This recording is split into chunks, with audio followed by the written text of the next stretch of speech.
పుష్ప 2 ఈ నెల డిసెంబర్ 5న విడుదలై సంచలనానికి కేర్ ఆఫ్ అడ్రస్గా మారింది. నిజం చెప్పాలంటే బాహుబలి, RRR, కల్కి ఈ 3 సినిమాలు అలాగే KGF ఈ 4 సినిమాలు అయితే 1000 కోట్లు సాధించాయి.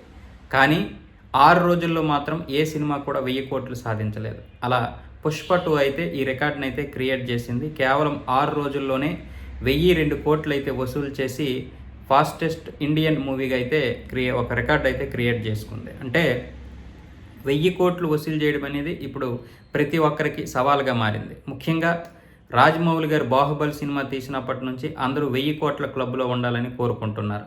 ప్రతి ఒక్కరు కూడా 1000 కోట్లు చేరుకోవాలి. అదే ఇప్పుడు ట్రేడ్ మార్కు, అలాగే అదే ఇప్పుడు సక్సెస్కి ఒక సూచనగా మారింది. ఇలాంటి సమయంలో పుష్ప కేవలం 6 రోజుల్లోనే 1000 కోట్లు సాధించడంతో చాలామంది అయితే ఆశ్చర్యపోతున్నారు. ఒక్క రోజులోనే అంటే ఫస్ట్ రోజే 294 కోట్లు అయితే వసూలు చేసి అదొక రికార్డుగా చెప్పుకోవచ్చు. కాబట్టి ఇప్పుడు వచ్చే సినిమాలన్నిటికి కూడా ఇది ఒక సవాలుగా మారింది.